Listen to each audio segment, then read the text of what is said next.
Hello and welcome to this video playing Riverboca.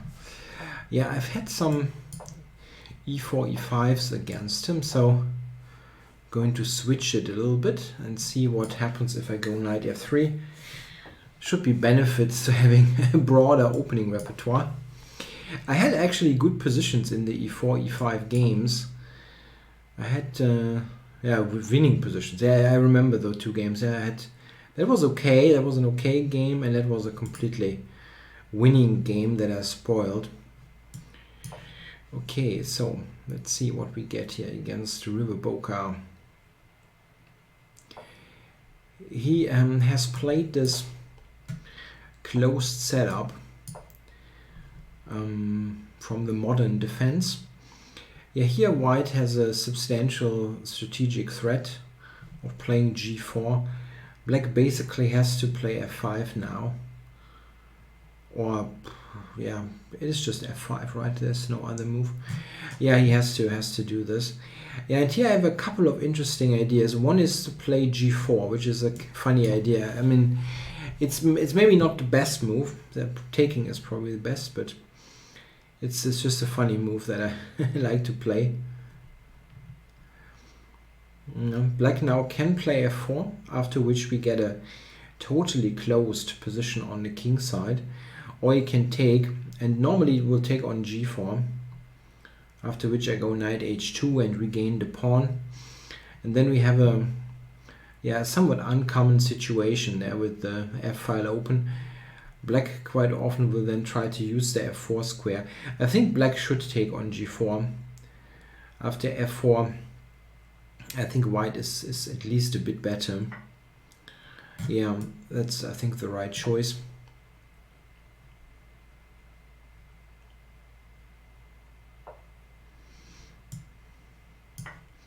A very interesting motif that is very common here is that black, after castling short, will in many cases put a rook onto f4, potentially offering an exchange sacrifice.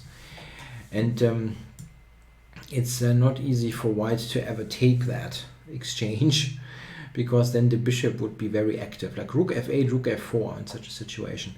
Okay, that's interesting. Black is fighting here with this move for the control over e4.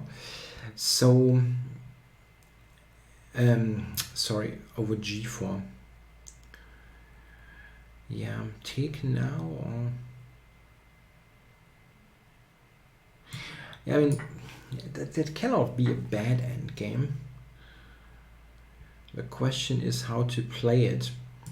This is probably going to be fine nevertheless.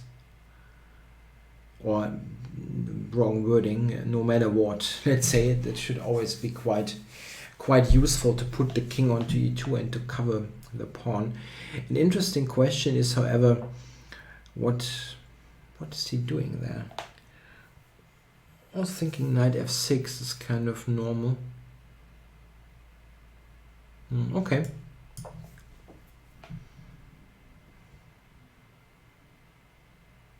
I wonder what to do with the knight. I was thinking knight to e3 to f5, but obviously that's not going to happen. I wonder, yeah, c5 maybe. Use this opportunity. I think taking looks wrong. If I get like d takes, bishop takes, and if I get to take on e7, that would be pretty bad for black. Then I would have knight d1, e3, f5. Yeah, it takes, bishop takes. If we trade this, okay, that is interesting. Of course, now I get the knight to c4 very quickly. Yeah, okay, or this move, Okay, rook c1. Yeah, now I could take on c8 because I will get the fork after that. Yeah. it's going to be a bit better for white. That's not really the question. I can also play knight b6. Or go back. That's a decision that is interesting and would require a little bit more consideration. Like in a tournament game, I would think about this quite intensely, because rook takes c8 trades a lot of stuff, which is not so logical with the space advantage. But the remaining configuration is going to be of the type that I will be able to press this forever and ever and ever. Yeah, come on, let's do it. I've spent too much time to do something else now, almost. Okay, he could take on a4. It's not entirely ridiculous.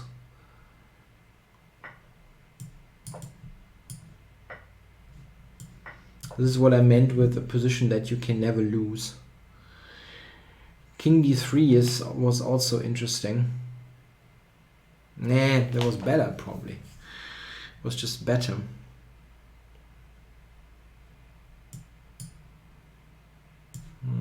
Okay. Okay. I tried to invade on f5 and can try to put it onto f6, but the king. But bishop d8 is on the cards.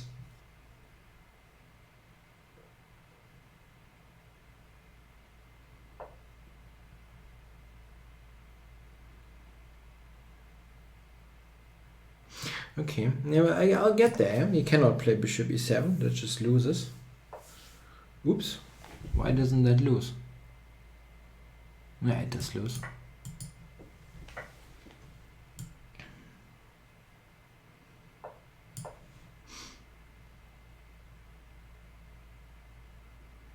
And now he has to give up the opposition, and I win either d or h pawn, and he duly resigned.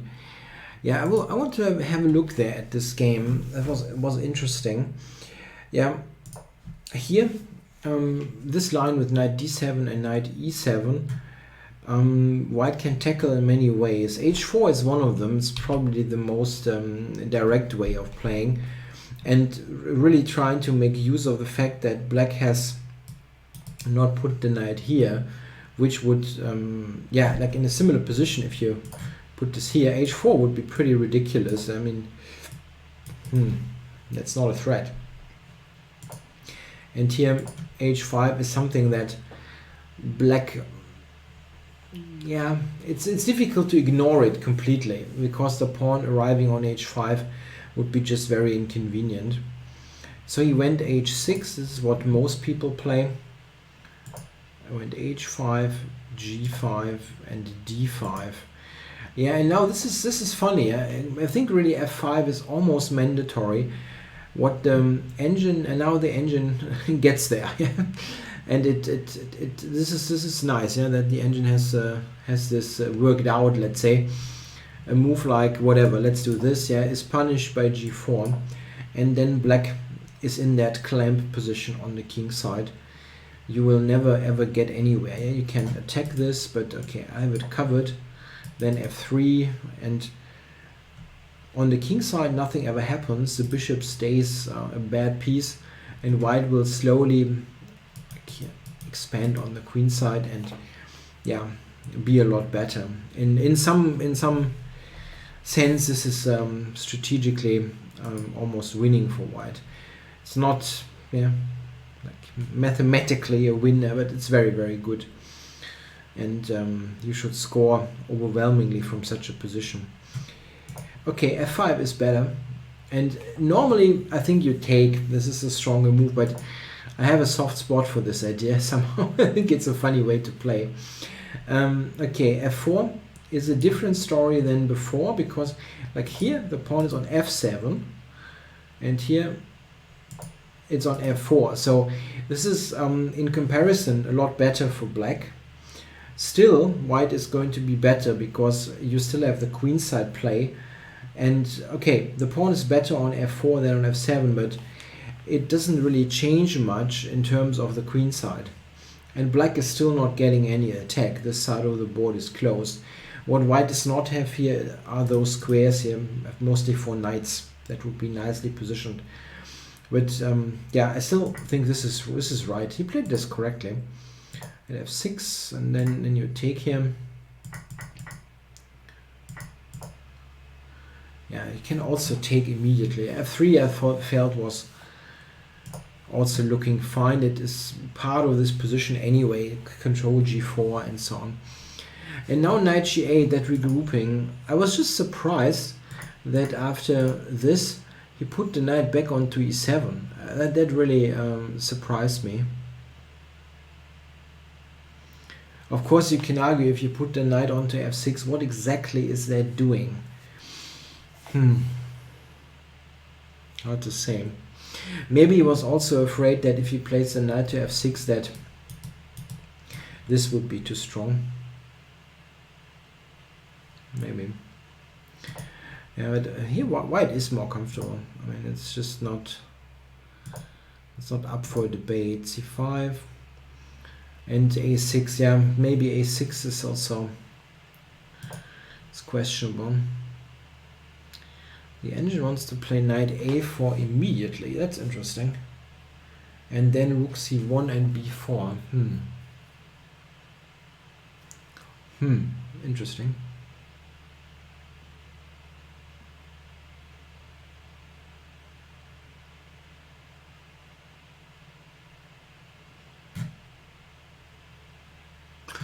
It gives white a really huge advantage here. Like 1 point something.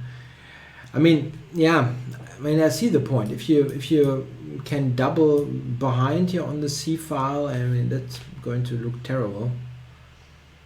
Maybe this is releasing the tension a bit too early, but I mean, I'm still better.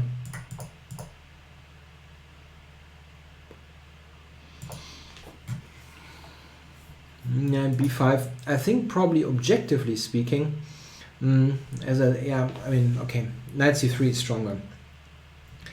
That is what I suspected, but then I had somehow I spent too much time, and then I thought, okay, let's do this, because the resulting position here is something that you can just play like on the increment, because it's so simple to play. Here you can also play king d3, which is probably also a bit stronger. Yeah. I mean, you don't quite know after this what you do. Rook f1 doesn't really feel like a solution, and king e2 is just a repetition. Yeah, well, I was thinking this is again the kind of ending that you can play without much effort. And here this is already winning, because I get this invasion on the king side. So he should probably take himself and then yeah, try to defend this in a better way. The question is, if the king walk to g4 is even remotely promising here. Probably not. If the king is on g4 and black gets king f6 in, yeah, that is just saving him. There is no idea left after that. In the game, the issue was simply he was too late to fend off my bishop coming in. But here, that shouldn't be the case. For example, if we, let's say, okay, let's say here, and I would actually go over to here. I don't think I can improve my position from here. Black just stays now, and I mean, I cannot do anything on the queen side. He will just sit. He covers this one. He covers the entry square. That's probably just a draw, probably. I can try to go over to the queen side and play a4. And this is probably, in comparison here, more promising. So here, I would probably rather play like here and then some stuff on the queen side.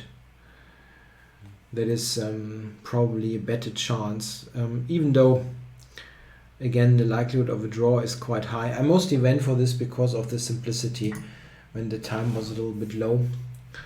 Yeah, and in the game it was just too late. It was just too late here. Now I'm getting this in. In the final position. I'm not sure, the engine might even display mate. Yeah, basically, yeah, plus 54. Yeah, after any king move here or here, I'm going to enter and win a crucial pawn. That's an easy win. Yeah, okay guys, thanks for watching.